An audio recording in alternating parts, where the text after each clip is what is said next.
Welcome to the Deep Dives. This is where we take a whole stack of sources, boil them down, and give you the key insights, basically a shortcut to getting up to speed. And today, we're tackling a really huge one, a story that echoes across so many cultures, Noah's Ark and the Great Flood. So our goal here, our mission for this deep dive, is to really unpack the story using the source excerpts we have. We want to look at the main events, the incredible details, the sheer scale of it all. We'll follow it chronologically, right from God's first command to Noah through to the devastating flood itself. Yeah, and what's really striking, even just in these excerpts, is the level of detail. It's quite precise. We'll get into the specific instructions Noah received, the timeline leading up to the flood, and just how overwhelming the waters were supposed to be, how they affected everything. You should prepare for some, pretty memorable facts straight from the text, things that might even challenge what you think you know about the story. Okay, all right, let's dive right in then. At the very beginning, the source text kicks off with this really powerful statement. It says, "The Lord spoke directly to Noah, told him, 'Come thou and all thy house into the ark, for thee have I seen righteous before me in this generation.'" So that designation, righteous, it's not just flavor text. It's like the whole reason he's chosen for this massive task. Yeah. It sets everything else in motion. Exactly. That righteousness is key. It singles him out. But then what exactly was he asked to do? What were the nitty-gritty instructions for the ark itself, and who or what was supposed to be on it? The details here are pretty fascinating. Absolutely. And the source spells it out very clearly. Noah's told, "Of every clean beast thou shalt take to thee by sevens, the male and his female." Sevens, right, not two. Not two for the clean ones, no. And of beasts that are not clean by two, the male and his female. So there's a difference. Okay. And same for the birds. Of fowls, also the air by sevens, the male and the female. And the reason to keep seed alive upon the face of all the earth. That distinction, between clean and unclean, taking more of the clean ones, that hints at maybe existing ceremonial or dietary practices described in the text, doesn't it? It's a detail often missed in the cartoon versions. Definitely. People usually just think 2 by 2. Yeah, and this points to something more complex, maybe. The text also gives the reason, the why behind all this preparation. It says, "For yet 7 days, and I will cause it to rain upon the earth 40 days and 40 nights, and every living substance that I have made will I destroy from off the face of the earth." Pretty stark. Wow. Yeah, direct and unambiguous. And crucially, the response is immediate. "And Noah did according unto all that the Lord commanded him." Just complete obedience. No argument, just action. So then the text gives us this countdown and a really clear list of who actually gets on the ark.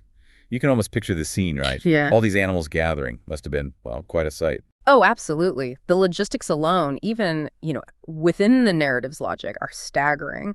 And the timing, the specific list of passengers, it's all laid out. Like you said, it wasn't just 2 of everything across the board. The source is meticulous about it. It is. It tells us Noah's age first. Noah was 600 years old when the flood of waters was upon the earth.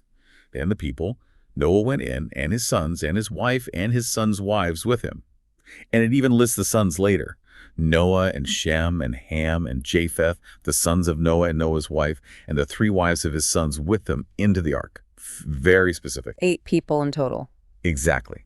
And then the animals, again, reinforcing the earlier command, of clean beasts, and of beasts that are not clean, and of fowls, and of everything that creepeth upon the earth.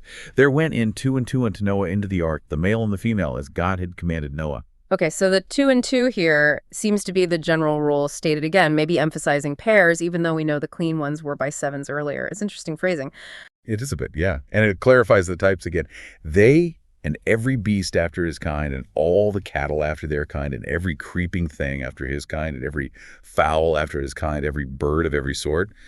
Just total representation. Covering all bases, basically. Right. And then the final action. "And they went in unto Noah into the ark, 2 and 2 of all flesh, wherein is the breath of life. And they that went in, male and female of all flesh, as God had commanded him, and the Lord shut him in." That last part. The Lord shut him in. Gives me chills, kind of. Yeah, it's a powerful image. Divine intervention, sealing the deal. The preparation is over. And then that waiting period ends. "It came to pass after 7 days that the waters of the flood were upon the earth." The countdown hits 0. Okay, so after all that buildup, the ark is sealed, everyone's inside. Then goes the flood itself. And the description is, intense. It really is. What strikes me is the description of where the water comes from. It's not just presented as like a really bad storm. It feels bigger, almost cosmic. Yeah, the text gets incredibly specific about the start date, too. In the 600th year of Noah's life, in the second month, the 17th day of the month, precise, Wow. the same day were all the fountains of the great deep broken up and the windows of heaven were opened. Right there, fountains of the great deep broken up. That sounds like more than just rain, doesn't it? Like water surging up from under the earth. Exactly. And the windows of heaven opened. So it's water from below and water from above. A complete deluge. A kind of catastrophic failure of the natural order as described in the text. And it wasn't brief. The initial phase had a specific duration. Yep. And the rain was upon the earth 40 days and 40 nights. That iconic number. 40 days. But the impact lasted much, much longer. Okay, so the rain falls, the fountains erupt. What happens next? The ark starts to float, obviously, but the world outside, it's just gone, according to the text. The scale of the rising water is kind of hard to fathom. It is. And the source text leaves absolutely no room for doubt about how widespread this was meant to be. It describes total global inundation. It's not presented as a local flood. It's described as covering everything, even the highest peaks. Annihilation outside the ark. Right. It starts with, and the flood was 40 days upon the earth, and the waters increased and bare up the ark, and it was lift up above the earth. Simple enough, but then it escalates. And the waters prevailed and were increased greatly upon the earth, and the ark went upon the face of the water. Prevailing, increasing greatly. And then this next part really drives home the scale. And the waters prevailed exceedingly upon the earth, and all the high hills that were under the whole heaven were covered. Under the whole heaven, that phrasing implies universality within the text's worldview. Absolutely, and it even gives it depth. 15 cubits upward did the waters prevail, and the mountains were covered. 15 cubits. Now, a cubit is roughly, what, elbow to fingertip, so maybe 20-something feet. Over the mountains. That's, wow. Yeah, over the highest points. And the consequence, total destruction of life on land. And all flesh died that moved upon the earth, both of fowl and of cattle and of beast and of every creeping thing that creepeth upon the earth, and every man. Every category covered. Every category. All in whose nostrils was the breath of life, of all that was in the dry land, died. It's incredibly specific and comprehensive. Utterly devastating. The text wants you to understand the totality of the destruction described. And it hammers it home one last time. And every living substance was destroyed, which was upon the face of the ground, both man and cattle, and the creeping things, and the fowl of the heaven, and they were destroyed from the earth, and Noah only remained alive, and they that were with him in the ark. Just stark survival amidst universal death is depicted here. A single point of preservation in a world washed clean, according to the narrative.